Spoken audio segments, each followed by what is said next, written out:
What's the most famous place you've ever been to in your whole life? Have you got one in your head? Whatever it was, I bet there were a lot of people there. Crowds are drawn to famous sites, and yet sometimes people can't seem to spot secret rooms or areas that are lying right under their nose. Perhaps you've already missed one of these on this list. Let's find out. I'm Danny Burke, and this is the top 10 secret rooms in famous places. Starting off at number 10 now, we have the Eiffel Tower. This iconic French landmark gets its name from Gustave Eiffel, the architect behind it.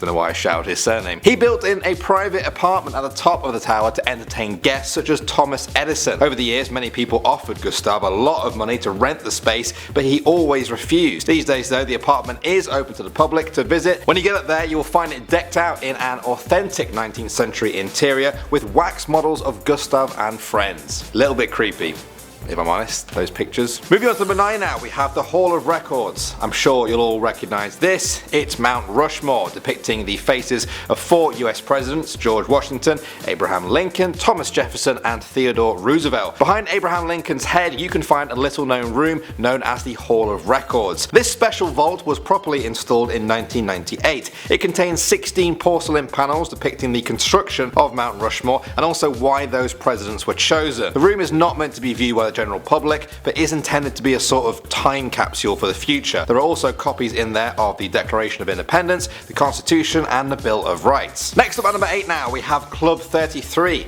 Disneyland in California is a kid's paradise, and also pretty fun for big kids too, I guess. Alright, it's fun for everyone, but it's aimed at kids. Because of this, you won't find any places there really selling alcoholic drinks, except for Club 33. It lies behind an unmarked door in New Orleans Square. It's an exclusive, members-only club that charges people $25,000 to join, and then comes with an annual fee of $12,000. It does look very nice from the pictures, but I'll be honest, I'm probably going to stick to Splash Mountain. At number 7 now, we have the Cave of Evil Spirits. Unlike the ones we've talked about so far on this list, this is a natural room, otherwise known as a cave. Obviously. It can be found at Niagara Falls, tucked away down the road. It's not known to many members of the public. I've been to Niagara Falls 3 times now and had no idea of its existence. However, the Seneca tribe of Native Americans knew it all too well. They believed it contained the trapped souls of evil spirits, hence its name. Apparently, warriors who entered the cave without fear were deemed ready for battle.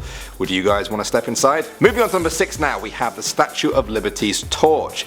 Today, visitors can climb up inside this famous New York monument and peer out of the top of her crown. What a lot of people don't realise though is that you used to be able to go even higher, all the way to the inside of the torch. That all changed during World War I though. German secret agents blew up a munitions depot near Ellis Island, damaging the statue enough that the public were no longer allowed to climb up to the torch. The arm was repaired in 1984 though, which means that although you're not allowed in it, the secret torch room still remains. At number 5 now, we have Trafalgar Square. After Big Ben and Buckingham Palace, Trafalgar Square might be one of London's most popular tourist spots. There's the big lions, there's the fountains, there's Nelson's Column, but hardly anyone notices this, a tiny room disguised as a lamppost. It's actually a fully functioning police station. The Lilliputian police station was built in the 1930s to serve as a watch post for the police in that area. The whole idea was that any police officer who was caught up in a riot or a protest could just duck in there for a bit for cover. It's so small that it only fits a single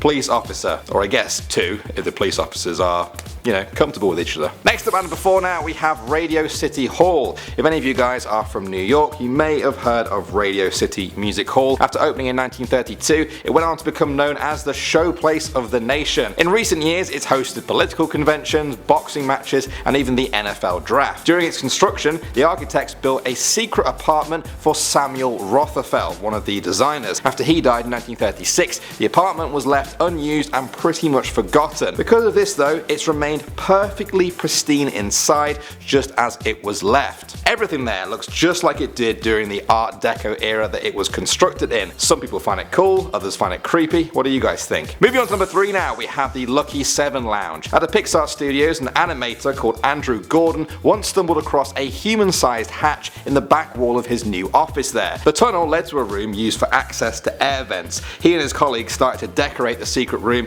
and even installed a camera in the corridor to see who who was coming. Pixar owner Steve Jobs used to visit this space, as well as the likes of Tim Allen and Randy Newman. Some of their names even remain on the wall to this day. At number 2 now we have the Colosseum. More than 4 million people visit Rome's Colosseum every single year, the 2,000-year-old amphitheatre used by the Romans to stage everything from animal fights to gladiator battles. Not many people are aware though of the labyrinth of secret rooms and tunnels underneath the Colosseum. Today many of them are hidden from public view, but back in the Roman era they used to house animals such as elephants, leopards and panthers. They would then be pulled up to the main arena using a pulley system. Alright, back to New York now for our number 1, and we have the Empire State Building. I've been up this building twice as a teenager. It was amazing. You get to see New York from the 102nd floor, which is the observation deck. What I didn't know at the time though was that this wasn't the only observation deck. There is actually another, less known but higher up one on the 103rd floor.